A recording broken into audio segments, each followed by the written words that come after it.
today on the show, we got Southern Maryland's own Sam Grow. And Sam hasn't been here in a while. So Sam, how you been, man?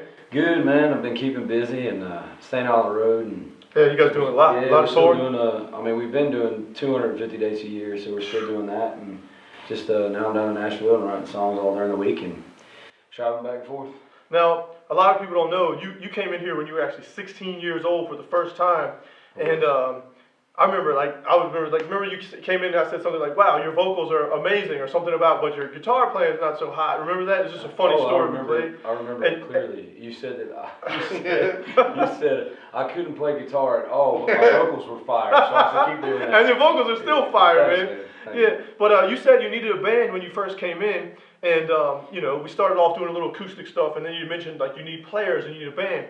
So we brought in, I remember it was Gene Quaid on bass, Mike Stacy on guitar, and quite frankly, was it Ernie on drums or somebody like that? I can't remember the first drummer we got. Ernie did some stuff, and I think you actually hired Dwayne. Dwayne was the first drummer. Dwayne Taylor did. Yeah, and but yeah, the demo turned out great. Everything, I think it was 3 or 5 songs or something like that. Yep. Turned out really well, and from there it kind of spiraled. And now here you are, out of control. Later on, you're probably the biggest artist in Southern Maryland right now, or that I can even think about since I've been in Southern Maryland. But before we go any further, why don't you introduce your whole band to us real quick? Sure. On drums is Joe Barrick. Lead guitar, that's Mike Stacy. Rhythm guitar, that's Justin Moore. Backing vocals and bass, that's Gene Quaid. And let's get into a little bit about like their histories and things like that, because I know Gene and Mike played together a lot. You guys played together a lot in was it 1 or 2 bands prior? Actually, with me and Mike, we had a lot of groups that we just used to freelance and set in and play, and then of course it ended up in Quaid later on. Right, and then so you guys played together in Quaid for how long? Oh gosh, 5 years? Yeah. About 5 years. Say that, yeah, at least. We won't tell you the exact dates because that just makes us old. But regardless, you guys played together for quite a while, so you were already locked in. I mean, and I've been using you guys in the studio together as a team for a long time because you just work so well together, And Mike, I probably told you this 1,000 times. You're the best guitar player I know around here, man. So like, just so you know that, like, man, you're just amazing at guitar. Drunk. Joe? So you went here before I did with that. But so that's awesome, man. You guys always worked well together as a team, and they came in and they just killed it, right? They killed it, and tell us a little bit about how they became part of your band. Well, when we first did that first EP, I just came in for 5 songs with you, and it was all acoustic. It was just me, and I didn't know anybody in the area really. And you were like, man, I think a couple of these songs could really use a band on them, so let's figure out a band. And then you called Gene and Mike, and Gene came in, and I've known Gene. He worked at Hot Lakes Guitar Shop in Waldorf forever, and I used to try to get his attention in the store all the time and sing, and he would never pay me time of day ever. And he came in, listened to the songs, and he's like, man, I think you actually can write a song, but I'd like to write some songs with you and let's see what can happen. So we went, and we ended up being the Ignition album, which was my first full record that we did. It's a great CD. That record. Thanks, man. And Gene, we finished it, and he's like, well, we got this music, we really need to have a band. We should go and like push the music out and go sell some records, And so he asked Mike if Mike would join, and Mike was down. And then we got Ernie Frida, which he used to play with Gene and Mike and Quaid for a little while. And we went out as a 4-piece, and just hustled as much as we could, played every place we could, every garage party, every hole in the wall, everything. And Ernie got to where he had 2 kids. They both do motocross, and he wanted to hang out with his kids more, so we had to hire Joe here. It's the best and worst decision of my life. and I remember Joe calling me on the phone and just saying, "Hey, I've got a decision to make." You were playing with Hydro Effects at the time, right? And he was saying, "Listen, I want to be a professional musician. Hydro Effects is awesome. It's my passion. This, that, or the other. I'm trying to be a professional. I'm considering going to play for Sam. I'm still trying to be a professional." And I remember just trying to tell you, look, man, if you want to be a professional, that's probably the route you're going to have to take and go play with Sam, because Sam is on a fast track. He's doing everything right. He's taking everything super serious, and he's operating as a business. And remember that call? Oh, I remember like it was yesterday, because I called Joe up and I was like, oh, Christ, what am I going to do? Because my little brother plays with Hydro Effects, and he still plays with Hydro Effects, and he's still ugly. But it was a hard decision to leave that family that I'd, you know, been with from day one, you know? Yeah. So we started off with it, and I got to thinking about it, and Sam and I hung out one time, and I was like, but he's not bad for a white boy, he's pretty cool. We could probably be friends, this could work out, you know? And honestly, I loved the music from the jump. I was like, man, I believe in that, like I would believe in anything, you know, that Hydroflex was putting out at the time. And Hydroflex was killer, like, Oh, yeah. Hydroflex is awesome, Oh, man. they're still We awesome. had the most fun probably ever making that No Control. What is it? No Control? Was that what it's called? Lose Control record. It was just a fun That was when record to be a part of. Oh god, you ripped me right before that record. You were like, dude, you suck on the drums. I had to come in and not suck. I used to be very adamant about like just vocalizing my dissatisfaction with things, but I've sort of calmed down a little bit. Look, anybody watching this YouTube video right now, let me tell you, if you're interested and passionate at wanting to do music, you should absolutely come here, because if you want honesty, this is your guy. Thanks, man. Ron is always honest. If you He'll feel tell like you whether you're bursting going to be into tears. good, or whether you can make it or whether you can't make it, what your strong points are and what your weak points are. And I mean, honestly, I got 3 albums on that wall out there. I credit my whole career, man, right here. Thank you. We I built appreciate it right that. here, man. So. Man, I had so much fun making your records, and you always like were right there, like willing to listen and take direction. And we all threw ideas against the wall and everything. Even when you guys were playing on the record, like Mike, I would just be like, Mike, I'm hearing this in my head. And sometimes you would do that, and sometimes you would just do like your own thing, and it would be coming out like amazing. You know, completely different than what I had thought about, but like all y'all's contributions to the records were incredible, man. You know, but moving on to your newest guy. Yeah. So tell us a little bit about yourself, man. Well, I started playing around and He just learned how to talk. yeah, I learned how to talk. Playing around, huh? No, but no, actually, I met Mike and Gene forever ago, and probably over half my life I've known them, and they've been awesome to me. About They've 4 always been, years. like, But Justin's only 18. So, Yeah, he's a baby. yeah. But you used to play in a couple other bands too. Like Yeah. you played with Sarah. Was there any, Yeah. Sarah Gray? Was there anybody else you played with prior to that? yeah, I started with a guy named Ken Smith. We did some cool records together. We did about 2 albums together over in Virginia, and I came back over here and did some stuff. And Sarah was the first project that I really took very seriously, and spent a lot of time with her and spent a lot of time working on that. And then, one thing led to another, and I was kind of going in a different direction and looking for something else to do and trying to take that next step. And luckily, timing just happened to be perfect, and I ended up with. Yeah, I'm sure that was like pretty.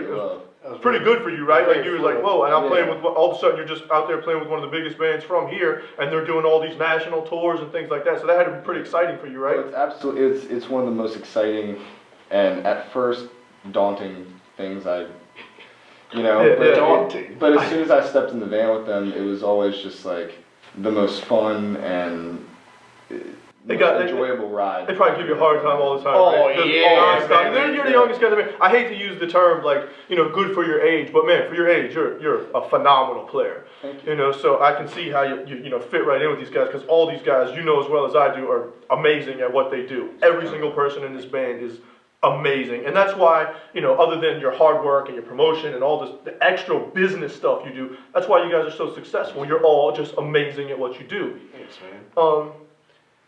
It worked out too. I mean, Nashville went down there. They were saying I was signed at the time. I was on William Morris booking agency now, but at the time I was on a CAA, and they came out and saw us when we were on tour with Billy Currington, and there was a portion of the show where I put my guitar down, and I could really sell the song to the crowd, and they were like, "Man, you really should get yourself another member in your band." Because they knew that you weren't that good at guitar also. Yeah. Like They're like, we talked to Ron and we completely agreed. So, I disagree. yeah, but he, they were like, you should really think about another member so you can have those moments where you can put your guitar down, be free and sell a song. And especially when you're doing the original music thing, like if nobody's heard your song before, it's important that you're able to be able to sell it. And they wanted me to hire a Nashville guy, and I didn't feel right about hiring anybody outside of where I'm from. Right. So, you've always held true, like it's something we talked about from the beginning. You've always held so true to holding your band together. You know what I mean? I don't know if along the way, like you said, hired a Nashville guy here, there, or whatever. But this is awesome because other than the drummer and the addition, you know, you've always had the same lineup, and pretty much the same lineup ever since he came in. So you've always held your core people together, I've which been is for 8 awesome. years now. That's amazing. Isn't that man. crazy? That's It's- crazy, man. It seems like you just came in here, and it's like just great to see you guys, you know, exploding and going on all these tours and things. You mentioned the Nashville thing, moving down to Nashville. So how has that been? Like, do you enjoy living down there, working down there? How's that going? I always miss home. When I went to Nash, I mean, we used to just play down there, and I never realized that you could get paid as a songwriter. And so when we went down there, I met a producer again. Gene started passing my stuff around to some studios, and a guy named Matt McClure who produces Lee Bryce heard my stuff, and he was like, "Man, let me take you and introduce you to some of my friends in town." And my first meeting was a guy named John Ozier. He's now the vice president, but he was a general manager at the time at Olay Publishing, which is one of the biggest publishing companies in the world now. Right. And I sat down and played him a couple songs, and he wanted to sign me on the spot. He wanted to sign me on a napkin. He was going to pay me to write songs.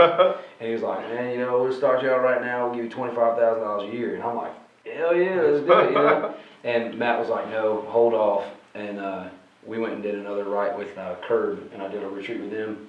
And out of the 14 songs that came back on that retreat, I was on 10 of them, and all 10 they wanted to demo and pitch. Nice. So the president of Curb Publishing offered me a deal too, and I got in a bidding war, and that's how I ended up being down there and signing. That's awesome, man. And it's been great. I mean, I love writing, and I think you know as much as anybody else does. And I don't have fans. I have family. I am an independent guy. That's just how I've always wanted to do things, and I don't like anybody else trying to craft what it makes this special.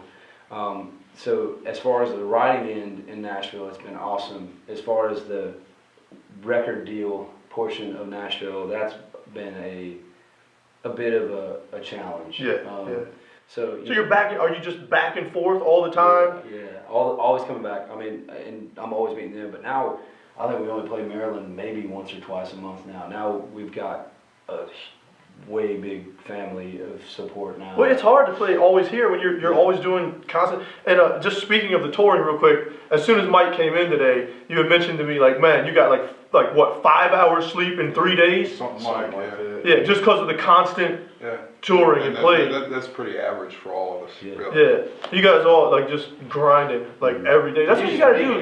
You gotta grind to get ahead. That's what I tell everybody. You gotta grind to get ahead. You know, you can't just sit back and do nothing and hope things occur. I mean, literally, these guys. What did you say? How many dates a year? 250. 250 This dates year a we year. were that. I mean, they're from one place to another, flying back and forth constantly. I mean, it's what you got to do. So anybody trying to do this for real, look at this band. Look at it. You know, look at this band. Look how tired we are. We're all really 19. The good thing is, I'm gonna be real. I'm not hungry. That's the good part because I'm chubby. But I want to tell a quick story about you when you were like 16 or 17 when you came in. Just speaking of doing it for real, you told me a story about you were in school or something, and your teacher told you, you can't go get tattoos or whatever because you'll never get a real job. And then he was like, well, the next day I just went out and got tattoos because I'm not ever getting a real job, right? Isn't that what you told me? That's a true story, Oh right? yeah, 100%. And I was in a business.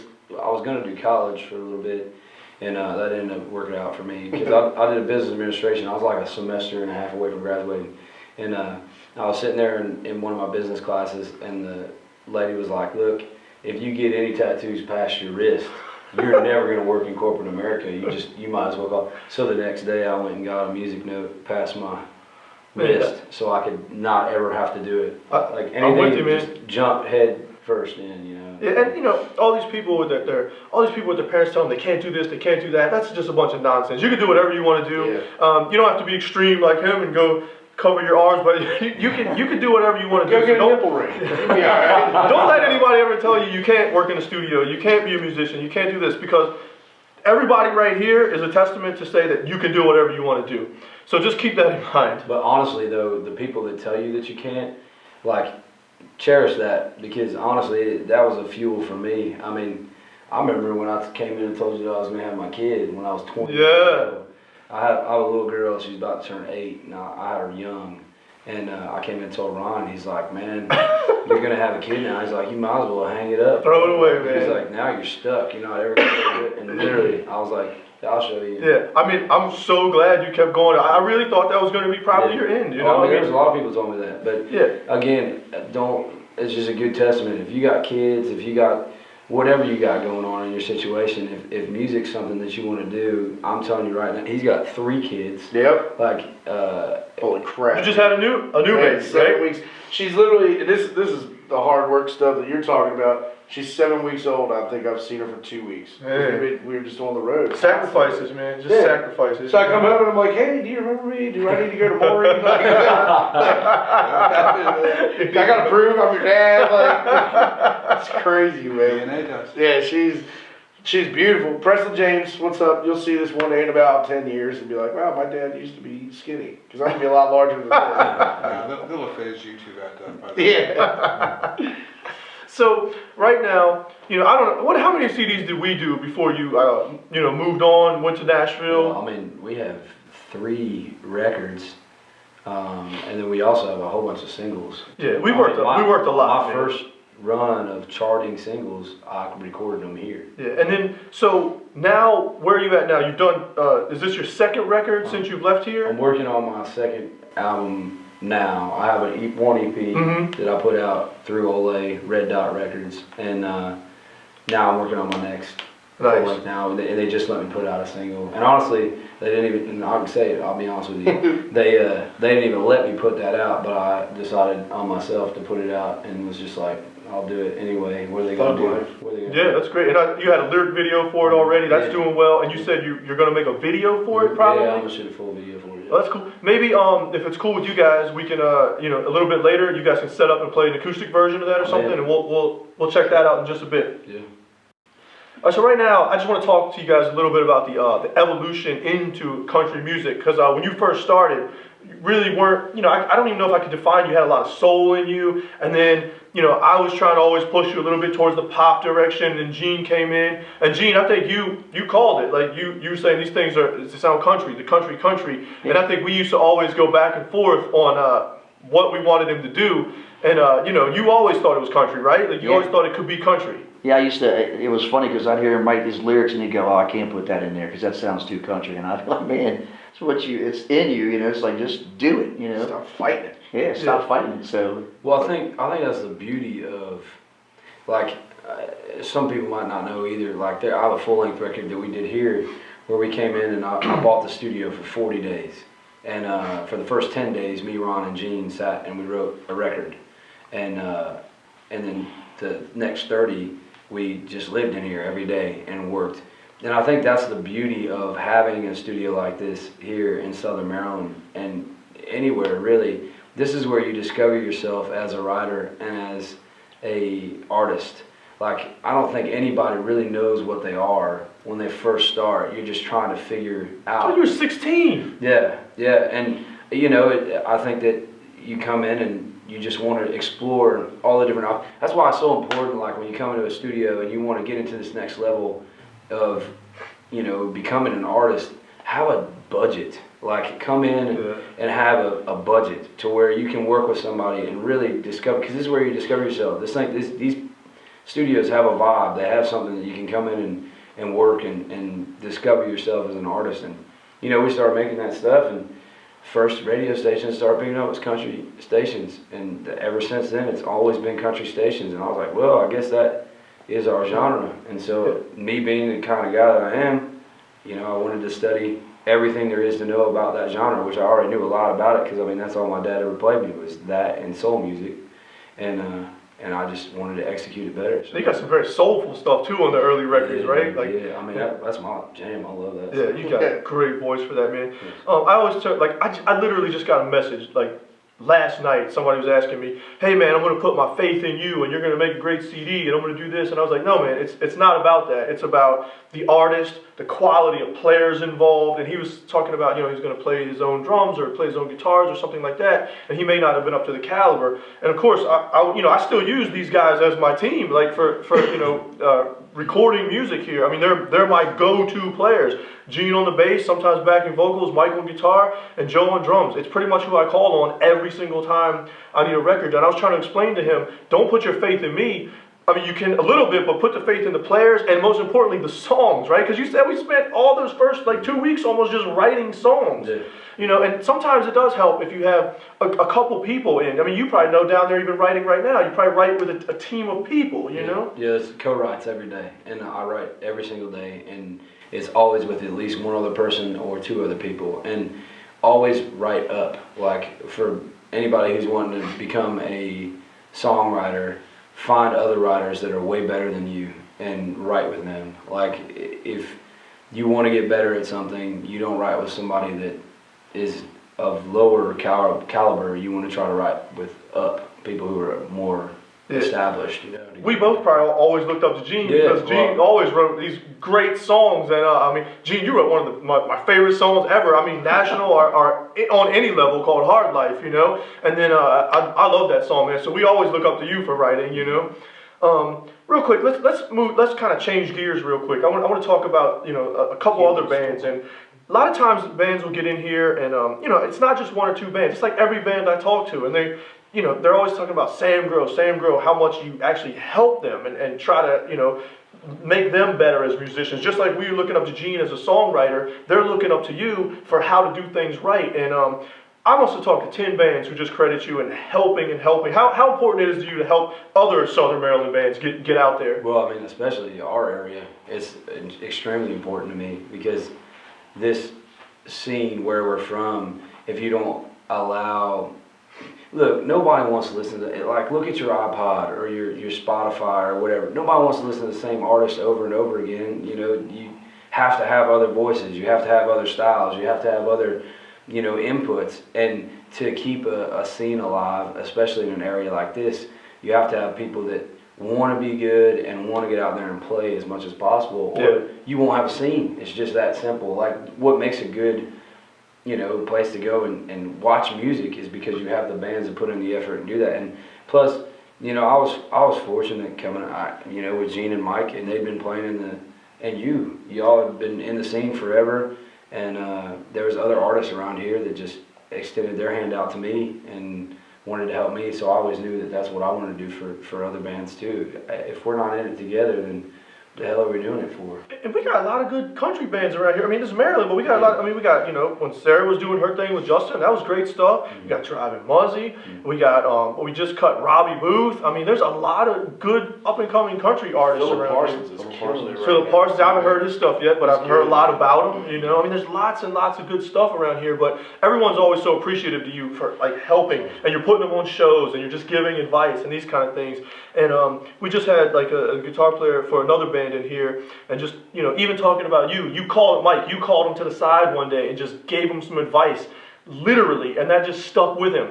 He told me that story like 5 times now. Just you pulled him aside for 2 seconds and you gave him a bit of advice, and it just stuck with him forever. And even when I used to take lessons with you when I was young, there's these little tidbits that you threw at me, man, that just stick with me. Go get me a beer. Between backhand and do with my ring hand. I just remember there's these awesome stories, man.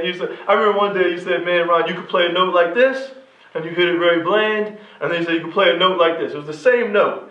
And the way you played that one note was just incredible to me, and that stuck with me forever. The same way you called this guitar player aside and talked to him about that. So it's awesome, man. Well, I was fortunate enough to have people do the same thing for me. And I mean, it's like a lot of things in life, they're just things that people do for you that you can't pay them back. Right. Ron's the reason I'm a professional drummer. Like, I owe him for being here. I owe Ron for telling me I sucked. I mean, it's the truth. That stuck with me. That's that same thing, man. Well, dude, if it hadn't been for, Ron and Rich before him and Gene and everything, starting the studio in the first place, I mean, it gave us a place to learn and get better and practice our craft. And I'm sure you got to be picking up tons of stuff from Mike, right? Like, me and Mike spent a lot of time together playing and jamming and working next to each other on the bus. Dude, you're a good player, but man, soak in everything he tells you, There's a lot of nights where I look across the stage and I see him playing and I'm amazed and I don't know how he does some of the things that he does. Like Well, I mean, Mike brought Justin to my attention. Like, I always knew that we probably would have to have another player in the band, and I always looked at that as Mike's hire, And Mike brought Justin my attention, was like, man, you know, we've been working together, and he comes in, the kid's always wanting to come in, he always wants to learn, he always wants to play, he's just got a fire. I think that there's something there. And you're kind of covering like a lot of different stuff, right? Because you kind of have to pay attention to him and figure out what he's going to do, and then you kind of go from there, right? Yeah, absolutely. And I'm watching his hands a lot. So if something happens and all of a sudden he's, you know, in the crowd, you know, I'm right there with him, and I want to. Yeah, I saw some clips, man. You're killing it, dude. You're killing it.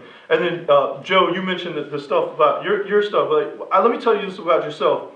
And I've told a lot of people this story. You're one of the most improved drummers, like in a quick period I've ever seen, because I never told you that, you know, you sucked because I didn't want to make you better. But, you know, you're always the kind of personality that I know you could take hard criticism, and that's the kind of guy you are. You need hard criticism. But you came back. You gotta take criticism. You came back and like, what, like less than a year, and you were playing like to the click like you had always been doing it, you know. So you took it and ran with it. Like don't ever take like that goes for everybody. If I mean, dude, that stuff works though, man. It's like you said, the stuff that sticks with you. You know, you were just. I literally was so embarrassed that day I came in here that I think I got drunk as piss right afterwards. And did we get really drunk in the booth afterwards? You guys might. I know you didn't. I did. And I was like, oh, I hate myself. You know, apparently. But then the next day, I called up John Sisson, who was like big in a drum corps and everything else, and I called him up and I was like, dude, I need to learn how to play the click. I was like 22 maybe. I was 22 years old, couldn't play to a click track. I called him up. He would literally come over to my house. I think I paid him like $20 an hour in free beer, and he just drilled it in me, man. Like to the point where he had quarters sitting on the tops of my hands, and I couldn't like let the quarters drop, like and play everything, the click and everything. And just got into it. Then when we came in 6 months later to record that record, you were like, do you want to be my session guy? And I was like, are you serious? Like, let's party. You can't express how important it is for a drummer to be able to play to the metronome, right? It's huge. You have to do it. It's the heartbeat of the song. If I look at Sam and I'm not where I need to be to make him comfortable enough to deliver the song, I mean, there are times where this is just the truth, but I have to watch Sam's ass every night, and I look up, and if he ain't got that right wiggle going, then it's just, then the pocket's wrong, you know? But then we started playing, you know, click live and everything else, and really focusing in on just keeping it tight, and now every night, you know, it's right there where it needs to be. And Mike had me on the click when I was like 14 years old. We was practicing in the little room on the little station together, and we was always playing to a click. And man, to this day, if something is just a teeny bit off, like it's embedded in my head, like it just doesn't feel right. Even when I record my own records, I can't play to something that's not perfect timing, you know? So I go in and I time a line and do all this stuff just because the click is that embedded in my brain. You working with Derek Roddy, who's like the king of click. Like that guy. Yeah. If you haven't watched any of his YouTube videos, he does something at like 12 beats per minute? It's freaking ridiculous, man. The guy's sick. But that's why you play so tight to that, because that guy is just a machine. But yeah, I'm not trying to scare everybody off either. Like, if you come in here and you can't play to a click, we still make a great record. Like, everything's going to be fine. But if you're a drummer, please just practice to the click. I know there's genres out there that we don't use the click on. Obviously, that goes without saying. But in this particular genre, if you're playing country, everything is pretty much to a click nowadays. Be hungry. Come in ready to learn something, man. You can't. Today, we're not even performing, but we're probably going to learn something. I'll learn how to put on that wheel on the stand or something. I don't know. Learn something.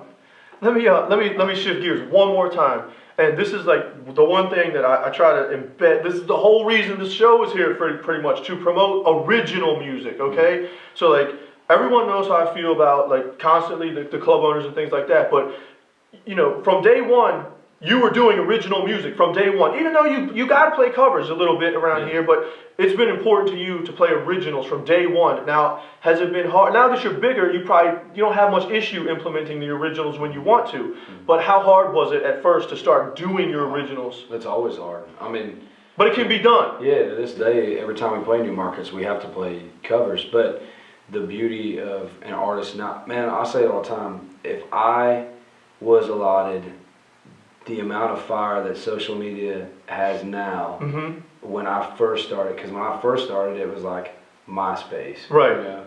You know? And now you have Facebook, Twitter, Instagram, all that stuff. If I was allotted all the social media and all the promotional tools at a younger age currently, I would have sat in my house, 18, 19 years old, put these records out, made these videos, and did all that stuff. So when people came out to see me, Right. that's all they would expect me to play. Right. Like, Right. build up your catalog within your house, put out your songs, good songs. And the best part is you can see results instantly. On those social medias, it's like, you can see what you get, all your big hits, your big views, all that kind of stuff. I use that now in our stance currently to know what I can pick as a single and stuff like that. Right. But this is a salary band. We have, RV buses. We have all kinds of stuff that we got to do and pay for. So now I'm at a different scale. So I have to do something. But if you're like a young kid right now, man, practice your craft, write your songs, make videos, put them out there, and present yourself as an original artist. So when kids come out to see you in these clubs and these bars, they, are coming to see that. Plus, we just got the format here in Southern Maryland to switch over to where it's now accustomed for a person in Southern Maryland to come out and see 2 acts. Right. I used to play 3 hours straight. Some bands are still doing that, 3-4 hours. Yeah, and now we've finally got to a place where people are accustomed to have a couple different artists there on the night. So now you really have set yourself up, especially in this area, to where you can create that set, create that buzz, to where people, when they come out to see you, they know the words to your stuff. And you have a power set where you can do 60, 75 minutes, do a majority of your stuff, and throw in a couple covers in there just to liven it up, your setup. But I mean, you got to do, like you said, you got to do them to start. But like I said, this show is about original music, you know, and just me personally, I'm not taking shots at anyone, but I just don't see how anyone can be satisfied continually playing the same covers that 20 other bands are covering week in, week out, nonstop.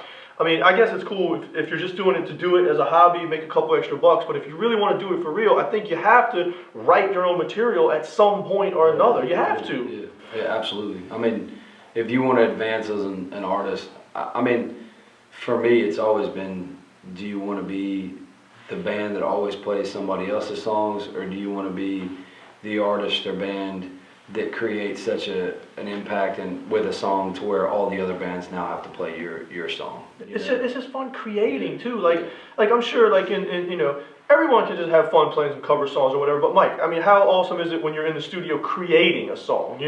Well, that's part of what started me doing this in the first place. I mean, my first garage bands, even though we played covers, it was about original music. Right. And it's sort of been like that ever since. Quaid, was about that. My band Shere Khan was about that. Eric Scott, all about that. John Lusky, Deanna Dove. I mean, and like he said, Williams. It helps grow you as a musician and an artist also when you have to create. If you're just playing somebody else's stuff all the time, it's fine, but it helps, like he said, it helps you grow as an artist. And I think everybody sitting up here has been doing originals for you. You've done it from the start. You guys, like you said, Shere Khan or Quaid or whatever, you started off doing some originals with other acts. You were doing Hydro Effects. That was pretty much all original stuff. So I never want you guys to think I'm hating on the cover bands, but all I'm saying is there's so much talent around here. Please write your own stuff, and maybe the mentality of the club owners will change over time, and it'll be easier to get. I know they're there for money and drinks and all that kind of stuff, but I'm so interested in hear more of what bands can actually do. What can you write? What can you do rather than let me hear you play what's on the top 40 right now? But anyway, I'm glad that you are successful at doing it, because I think people see that you can do it. I still have a long way to go, but I mean, one of our stories is Philip Parsons is a guy that's from here. He just wanted to get out in the bars and play cover songs, and we did this original showcase thing in St. Mary's County, and we wanted him to come out and play. He's a good singer, and he had to write songs. We made him write songs to come out, and he didn't want to write his own stuff. He was like, look, if I get somebody that pitches me songs, then I'll just cut those, and that'll be what I'll do. But we made him write it. And then he comes out with his first EP. Nice. And his EP goes into top 30. Yeah, I've been hearing a lot of buzz on that country iTunes charts. If he never would have sat down and wrote his own stuff, he never would have a top 30 record on the country iTunes charts. Man, that's a perfect story, right? That's a perfect story. Do it. Like, even if you think you suck at it, like, do it, and then just watch what happens. Yeah, you're just gonna get better. So just please write. Anyway. That's great stories, great artists, great everything. You guys are all phenomenal. I think if it's cool with you guys, I'd like to hear your new single, which is called Start This Car. "Start This Car." So let's take a listen to that, man. See how that song goes.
All right, Sam. So amazing song, man. Thanks for playing it for us. Thanks you for coming on the show. I know you're super busy, man. I'm glad you could find time. Thanks to all the guys for coming, man. And I think I speak for all of Southern Maryland when I say, man, we're really proud of what you're doing. Keep doing it. You're just out there, burning and killing it, man. And you're representing Southern Maryland really well. And we're all just really happy for you and proud of you, man. Dude, thanks for having us, man. And again, thank you for everything that you've done for me. And like I said, man, I wouldn't know Gene and Mike. None of this would have been started if not for right here. And that's one story that we missed was, if not that one day that you told me that to never help you wrap a cable again, I would have never started everything here. So, man, thank you so much for having us. No Thank you for problem. everything you do for us. So. No problem, man. Thanks a lot, guys.